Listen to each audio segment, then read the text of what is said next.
amount of things that we didn't consider and that we had to solve last minute, it's just scary.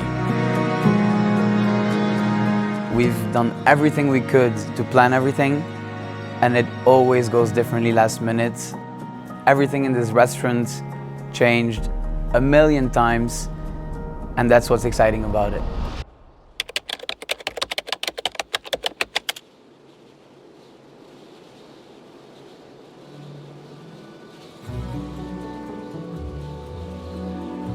It was an incredible challenge to build up this restaurant having no technical knowledge at all.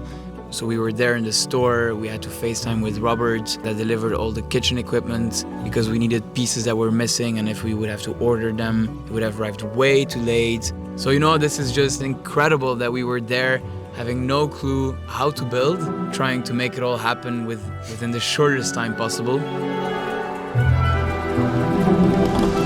40 days to open a restaurant means you plan the concept, you talk to your suppliers to see what's actually possible out of that, and then, well, in less than 40 days the restaurant is ready. So it was really stressful. We didn't have a lot of sleep. Everything was in rush. There's been a lot of surprises, but still it was fun, exciting, and nice to be part of a young team.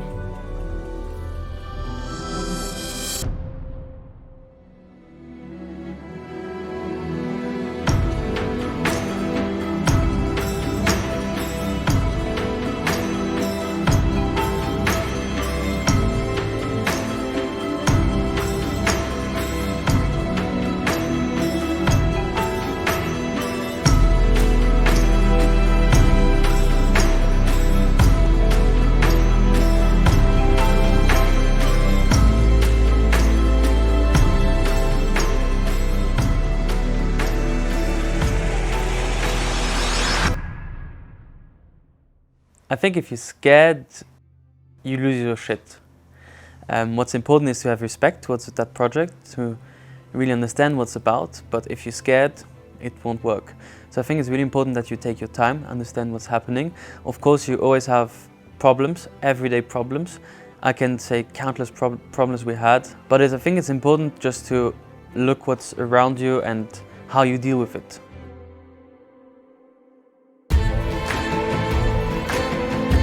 It's incredible that we managed to run this project with the team on the spot, with us in Zurich, communicating over FaceTimes, late at nights, going over the last details that had to be changed. We have a team that is super capable on the spot, and this is how we managed to be super quick in our handling.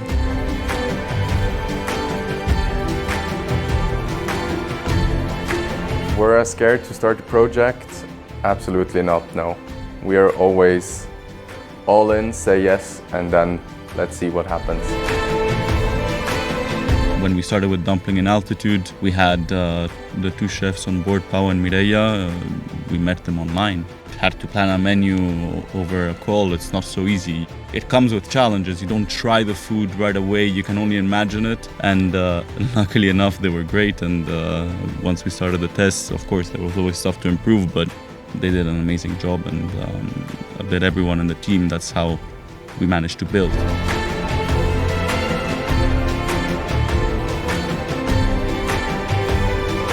At last, this incredible and long-awaited truck arrived late at night, unable to make any noise on the street to avoid noise complaints, super cold, everyone tired, already had I would say 6 days of almost no sleep, incredibly physical and intense working hours, and then this truck is there. It's finally there.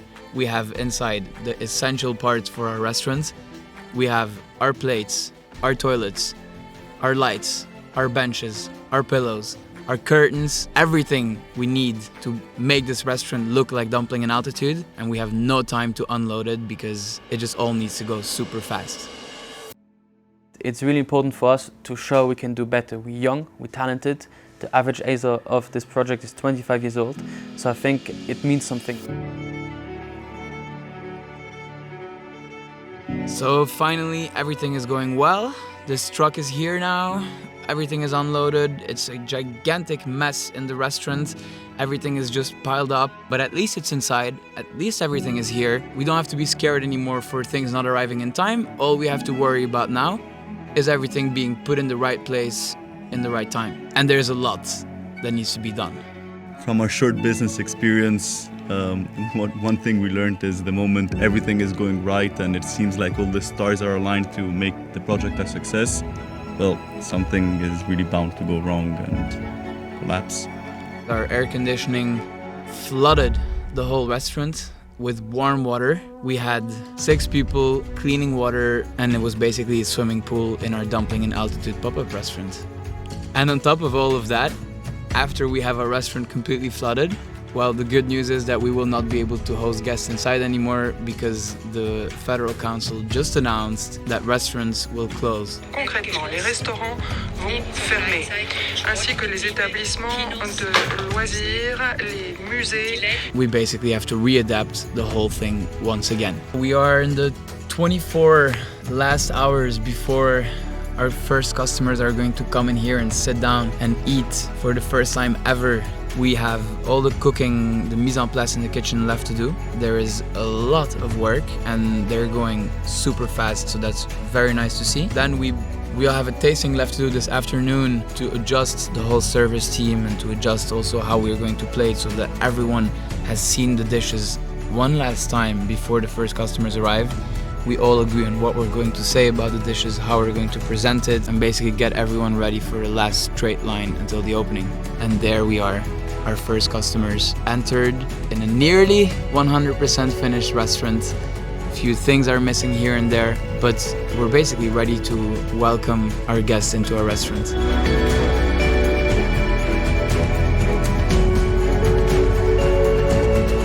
I think the debrief at the end was where all of our emotions came together. We pushed ourselves to the extreme limits of what such a young and such a talented team can handle. So it was I think a very beautiful moment to see all of us look into our eyes and realize that we made it, and we definitely made it.